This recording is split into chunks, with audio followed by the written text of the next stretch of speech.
يا أيها الذين آمنوا استجيبوا لله وللرسول إذا دعاكم لما يحييكم واعلموا أن الله يحول بين المرء وقلبه وأنه إليه تحشرون۔ اب 3 آیات آ رہی ہیں۔ یا ایھا الذین آمنوا استجیبوا للہ وللرسول اذا دعاکم لما یحییکم، اے اہل ایمان لبیک کہا کرو اللہ کی پکار پر، اور خاص طور پر رسول کی پکار پر جب کہ وہ تمہیں پکارے اس شے کے لیے جس سے تمہیں زندگی ملے گی۔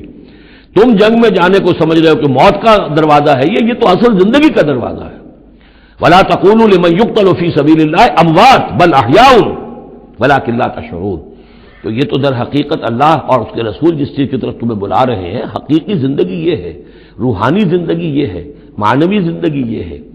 یہ حیوانوں کی طرح جینا جو ہے یہ کوئی زندگی نہیں ہے، یہ تو در حقیقت اولئک کالانعام بل هم اضل جو سورہ اعراف میں ہم پڑھ چکے ہیں، یہ حیوانوں کا سا زندگی گزارنا ہے۔ استجیبوا للہ وللرسول اذا دعاکم لما یحییکم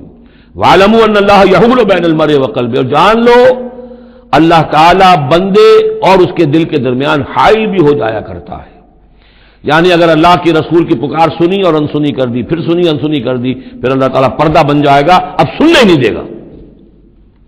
معذور ہو جاؤ گے سننے سے۔ یہی وہ بات ہے جس کو کہیں کہتے ہیں ختم اللہ علی قلوبہم وعلی سمعہم، ان کے دلوں پر اللہ نے مہر کر دی ہے ان کی سماعت پر، اور ہم پڑھ چکے ہیں سورہ انعام میں وَنُقَلِّبُ أَفْئِدَتَهُمْ وَأَبْصَارَهُمْ كَمَا لَمْ يُؤْمِنُوا بِهِ أَوَّلَ مَرَّةٍ، پہلی مرتبہ اگر نہیں کرو گے قبول تو پھر یہ ہے کہ تمہارے دل الٹ دیے جائیں گے، تمہاری نگاہیں الٹ دی جائیں گی۔ تو اس لیے بہت ہی ڈرنے کی بات ہے جو بھی مطالبہ دین کا سامنے آئے اور ایک دفعہ دل گواہ دے دے کہ ہاں ہے بات ٹھیک ہے، پھر اگر کرنی کترائے گا انسان تو یہیں سے سزا نقد شروع ہو جائے گی، پھر وہ صلاحیت سلب ہو جائے گی، پھر اللہ حائل ہو جائے گا،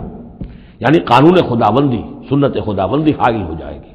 پھر آپ کے دل پر مہر لگے گی، آپ کے کانوں کے پر مہر لگے گی، آپ کی آنکھوں پر پردے پڑ جائیں گے۔ یا ایھا الذین آمنوا استجیبوا للہ وللرسول اذا دعاکم لما یحییکم واعلموا ان اللہ یحول بین المرء وقلبہ وانہ الیہ تحشرون، اور یہ کہ بالآخر تو تمہیں سب کو اسی کی طرف جمع کیا جانا ہے۔